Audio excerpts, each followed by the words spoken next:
Hey there everyone, welcome back to World-Renowned Turbo Tractor, and as you read in the description, we are having an interview today with a very special guest about a very cool movie that he made recently, and that is going to be on T-Toy Reviews Ty's latest fan film, Ty's Cars 4. So, without further ado, please welcome our guest.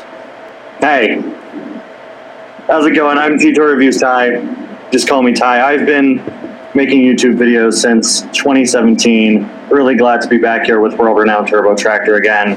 Done a bunch of collabs on my channel. Really excited to be here on his. Oh yeah, and that's been really fun, and I appreciate you being here, Ty. And I'm excited to talk about this new movie that you have released. I really enjoyed it. One thing about it, I remember when Cars 3 came out and the trailers were coming out, and I was really excited for the movie. When I had kind of, I was collecting and asking for cars as birthday presents and stuff. It really inspired me as a collector, and I think this movie also did the same thing. I thought it was really well done and accurate to the characterizations and stuff, and I was also impressed that it was, full movie length, an hour and 40 minutes, and I just really enjoyed it. And I'm excited to hear about it from you. And first of all, everyone, I do want to say, if you have not seen the movie yet, this is not going to be as interesting for you, so I will link down in the description the T-Toy Reviews Ty's Cars 4 movie down below, so please check that out first if you have not already. And I guess... Yeah, I'm going to try to stay away from talking about spoilers, I guess, but really appreciate it if you guys check out the movie. I don't know how much it makes sense to watch the interview without watching the movie, but you do you. Yeah, exactly. I mean, we can't stop you from watching it, but we would definitely recommend you go check it out first. That would definitely be a good idea. And so yeah, I guess the first topic I wanted to hear about was what was the inspiration, what inspired you to start writing this particular fan film, and just a little bit about what went into it, and I'll just give you the floor for that. And so regarding how I came up with the idea, I knew I wanted to do something for the anniversary, the 15th anniversary of the first Cars. I always think it's really important, and I always really enjoy it whenever companies celebrate anniversaries for whatever. And I remember they did nothing for the 10th anniversary of Cars. I think the Disney store did a few special diecast releases, but Mattel did nothing. Coming into this year for the 15th anniversary, it was radio silence. If you want to count the gold McQueen, that's sort of an anniversary thing, but that's a Cars 3 McQueen. They have the Racing Red series, which online listings have said they're for the 15th anniversary, but I felt at the start of this year, I was okay, I need to do something big for the anniversary. And people have been talking about, it's going to be a Cars 4. And I think Toy Story 4 being a thing really made people talk more about, they could do a Cars 4. Pixar's shown now they're not just doing 3-movie trilogies. Oh, yeah. And after last December, they announced the Cars Disney Plus series to be the next thing down the pipes for the Cars franchise. I started thinking, there's not going to be a Cars 4 anytime soon. I'm sort of that belief, depending on who you ask, a lot of people will say, I think they'll do a Cars 4 soon. Right. I think it's going to be a while. I'm with you on that. I mean, they kind of, wrapped it up with Cruz there and stuff, so I feel like it would be kind of hard to make another movie with McQueen on the sidelines, at least for the, Disney. But yeah. And it's Disney. They need to make sure McQueen is their main character. So I think them doing a show next is the perfect place to take it. And I'm really excited to see where that went. But I started thinking, I should make my own version of Cars 4. Not necessarily exactly what I would want it to look like, but sort of my own version that also celebrates the Cars franchise by combining a bunch of things from previous Cars movies. I wanted to make sure I sort of equally represented the previous installments, which is how I came up with my main plot, being about a racing series bringing together a bunch of Lightning's past opponents. So I brought in the King and Chick Hicks and some of the World Grand Prix cars and Cal and Bobby and Brick and Cruz and Jackson. And in making this movie, I had to consider where Cars 3 ended. Cruz is racing for Dinoco now. McQueen is for Guido. McQueen says he's not done racing, but for now he's going to train Cruz. And I really struggled with deciding, is McQueen the main character of this, or is Cruz the main character of this? And I think that's a struggle Disney and Pixar are probably going to face if they ever try to pick up a Cars 4. Right. And I do think you really balanced that out really well. That was easily probably the most difficult thing for me to do when coming up with the story. Is this too much focus on Cruz? Is this too much focus on McQueen? I think I balanced it out, focusing the story around this Lightning Cup, which Cruz is a part of, and Lightning is also a part of. Cruz has to experience new challenges in her racing career, whereas Lightning sort of has a challenge of having to get back into racing and feeling like he's not good enough. While meanwhile, Cruz's main character conflict is feeling like she's too similar to McQueen. Early on in the movie, she's called out by Chick Hicks for being like a carbon copy of McQueen. Mm-hmm. So she's trying to prove herself the whole time. And McQueen, of course, is like, am I being too hard on her? Also, I can't win a race in a racing series about myself.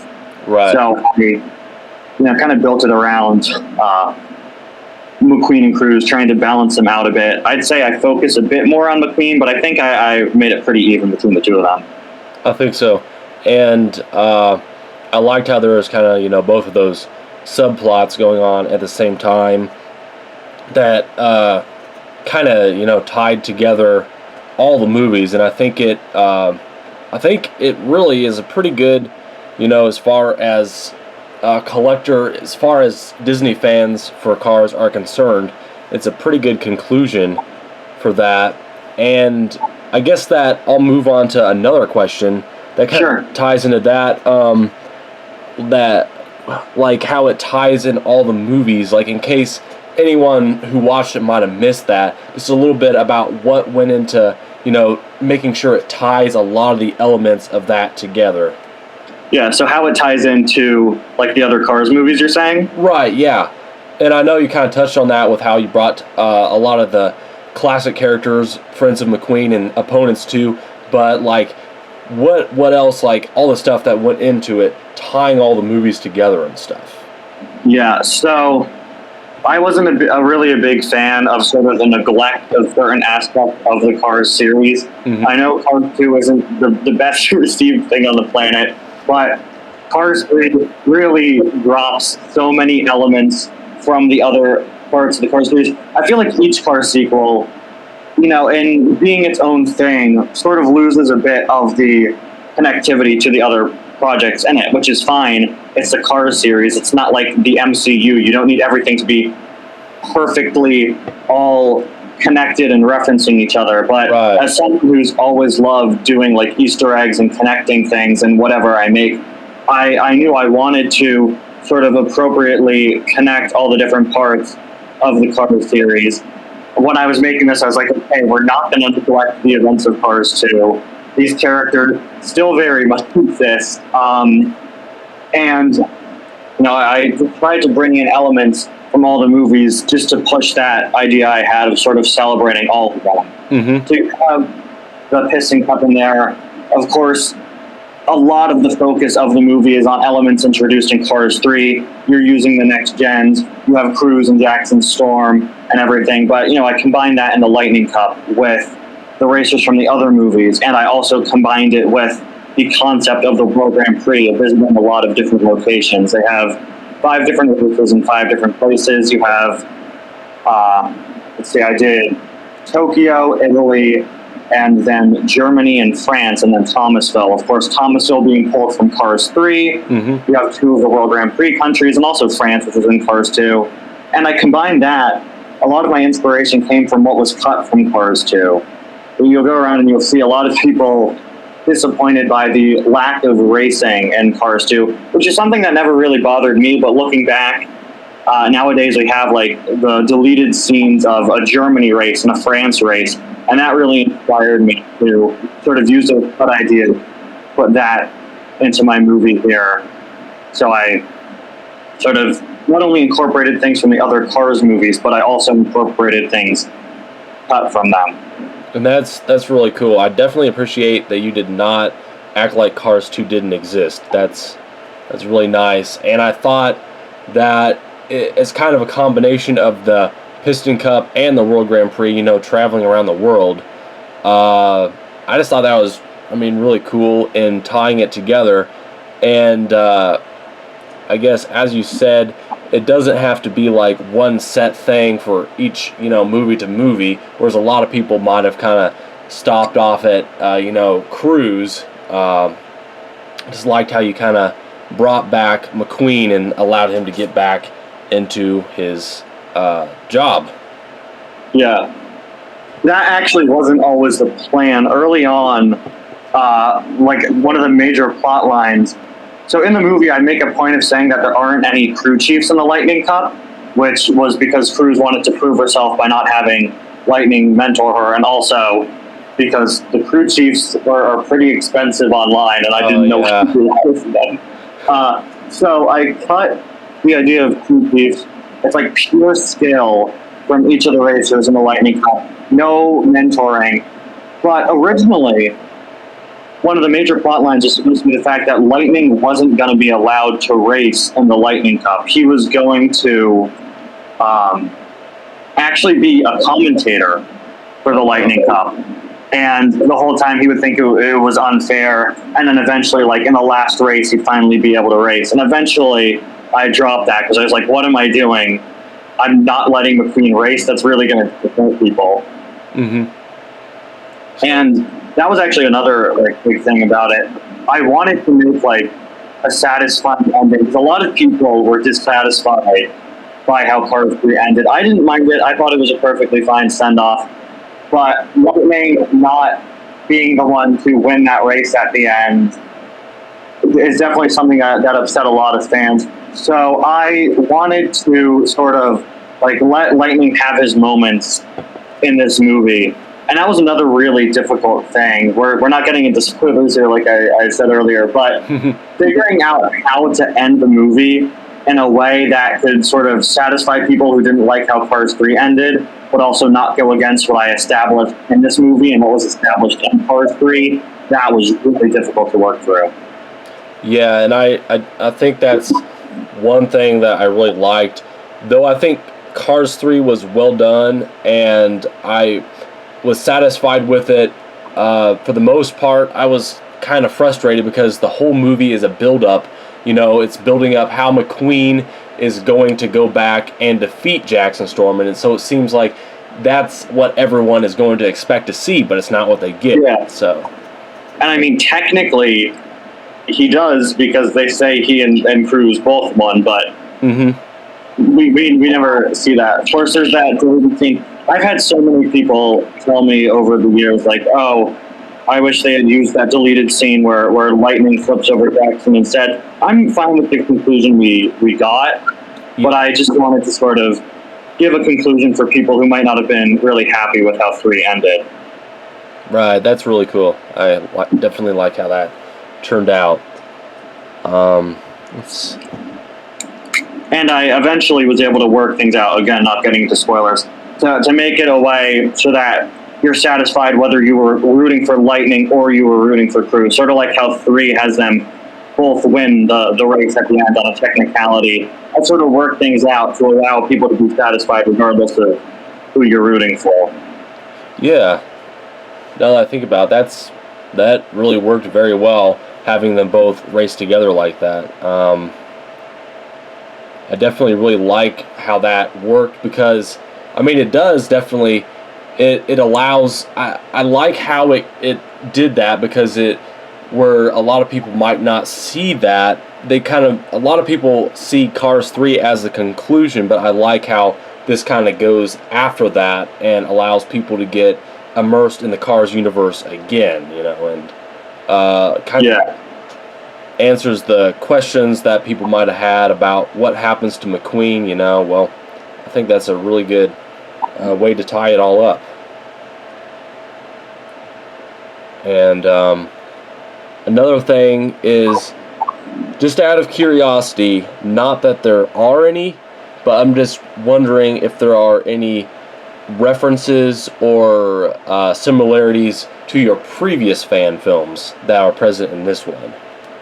There are too many references. One of the first things I decided for Diecast Cars 4 was not to have it be tied to my series or my other movies. My Cars Adventure series, which I've been doing like since my channel started, has gone on for so long. I think this week I'm going to release the 1000th episode of that series. So, like, I've done a lot, and the plot has gone all over the place. So immediately I thought, okay, we need a fresh start for this. Something more in line with Cars 3 and everything. But that didn't stop me from just absolutely filling it with Easter eggs to my other series and my other videos, which are one of my favorite things to do. So for anyone who's familiar with my other videos, definitely keep an eye out in Diecast Cars 4. There's a lot of stuff that I hid in there, from character cameos to little Easter eggs and everything. There weren't as many references to my past fan films. I really stopped doing them in 2018 after Redline, which was like my big project. Although I did have plans for some afterwards. But although it isn't like Easter eggs or references, this actually took quite a bit of inspiration from a canceled fan film I was supposed to do in early 2018. At the end of 2017, I did a fan film, my first ever one on my channel, which was called Hey Cal, which was all about Cal Weathers. It was 2017, so like everywhere you looked, everyone was just copying the fact that McQueen crashes in Cars 3. So in my movie, Cal Weathers crashes, it's basically like the same audio that Bob and Daryl are saying, oh, Cal is fading, he's fading fast. Everyone was just copying that at that point in time. Oh. Cal crash. And then to get back on top, he goes to like the Thunder Hollow, and he goes to, this is supposed to take place between Cars 1 and 2, so like lightning doesn't take him to Thunder Hollow. Or, yeah, it takes place between 1 and 2. Like Bobby Swift takes him to Thunder Hollow. He faces off against Miss Fritter. He races with Mater to train, and then he goes to one other place, which I just don't even recall at this time. But I was going to do a sequel in early 2018. I was really hyping it up, and eventually it all fell through.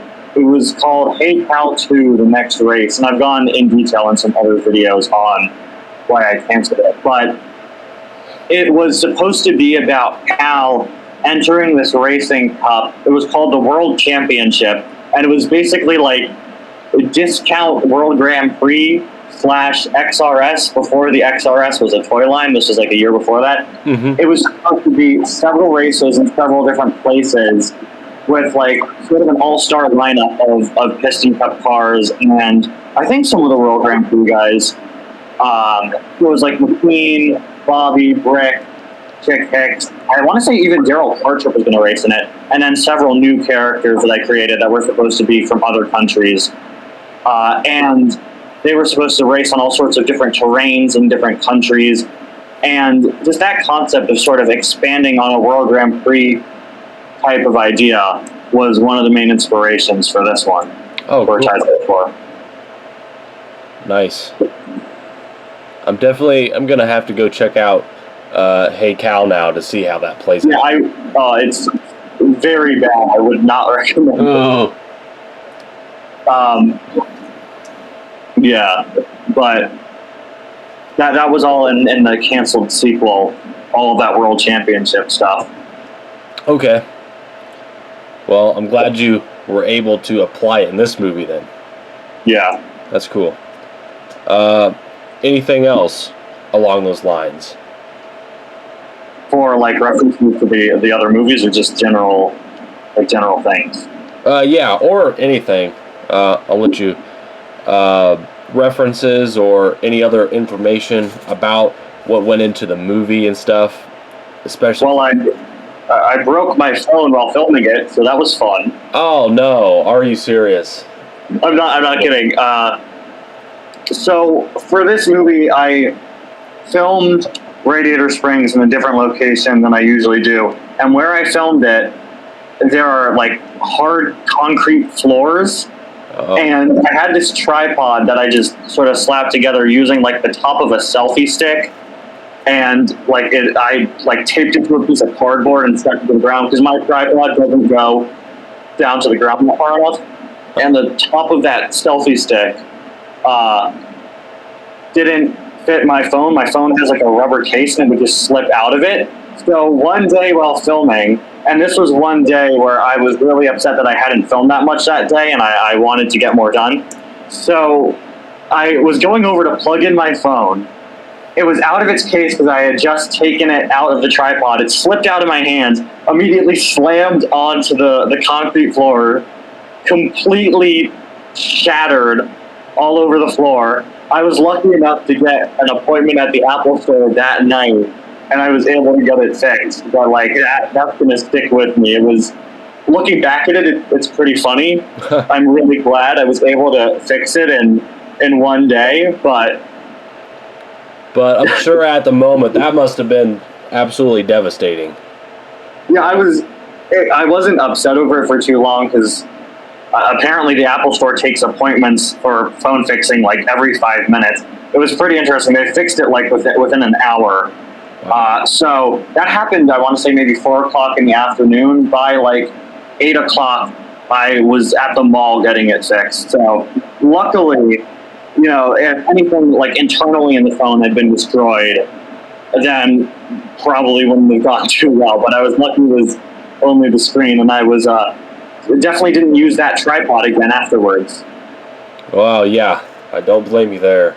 I would not have known. That's one of those things that interviews are for. Yeah, exactly. Stuff like this. I was going to say it in another video. I was like, no, I need to wait for the interview. I need to wait and just tell everyone, yeah, my phone broke. Oh, my goodness. But, yeah, I filmed in a lot of different locations. One of my goals was to try to make it look like of a higher quality than my other videos. My Cars Adventures series, I basically usually make an episode almost every day. And it's just me, the camera's handheld. So for this, I tried to put it on a tripod as often as I could, sort of use a bunch of different locations, try to make it look as professional as I could, make it look better than my other movies. And I think I was able to pull it off, make it look better than my other videos and everything. Yeah, I think so. Definitely. Definitely like the photography in it, and I think that the cutscenes. One thing I thought was really cool during the, in the movie, before like the title, Diecast Cars 4 pops up, and Cruz is waiting in Mac, about to go to a race, and then the song starts playing, and then she kind of goes into it. The edit that kind of spun into all the cutscenes for that, I thought that scene turned out really cool. Yeah, the music playlist scene, that was one of my favorite parts to edit. I really enjoyed that. Yeah, if I knew how to play any instruments, I would have done a bit more with the songs that I made for the movie, but I really enjoyed doing like that whole opening scene. Yeah, that was really cool. Definitely one of the highlights of the movies for sure, I think. And we were, where do we go here? I guess, do you have any comments on whether there will be any more upcoming fan films? I love to make another one, but I don't know when. It probably won't be to this scale. A few years ago now, I mentioned it earlier, I did my big Cars Redline movie, which ended on a cliffhanger, and I promised a sequel before I made it, and here we are 3 years later, and I haven't done a sequel. So I know at some point in the future I'm going to have to tie up that storyline. Whether it's going to be in another fan film or not, I'm not sure. Until then, though, regarding a sequel to Diecast Cars 4, I'm not sure I'm going to do it, but what I would like to do, what I would like to focus a lot of my time on for the future of my channel just in general, is doing sort of mini-series. I have my Cars Adventure series, which I always do, which is sort of its own thing, but I want to do some 5-episode mini-series that I film at like the higher quality of Diecast Cars 4, and maybe continue some of the storylines in that, or do other things. And those will sort of be like, when you watch all the episodes together, sort of like a little mini continuation, sort of like spin-offs focusing on different things. Oh, nice. Yeah, I just feel like that would be something cool to do, because I sort of established like a separate thing for Diecast Cars 4, separate from Cars Adventures, and I think if I like went a bit further into some of the aspects of the universe I created for Diecast Cars 4, I think that would be really cool. That would definitely be really cool. I would definitely look forward to seeing that and stuff. So it reminds me of, I haven't been able to see them, but I know Marvel is kind of doing a little bit of that too. Yeah. So that's really cool. And I guess anything else? You didn't break anything else besides the phone, I hope, right? Did I break any of the cars in the process? I don't think so. I think, no, I think everything turned out fine. That's good to hear. We had to load all the Radiator Springs buildings into the back of my car and drive them to somewhere else so I could film. They're all still intact, which is good. All the cars used in the movie are still fine. All the customs that I did are intact, so we're good. That's good. I'm glad to hear that. I know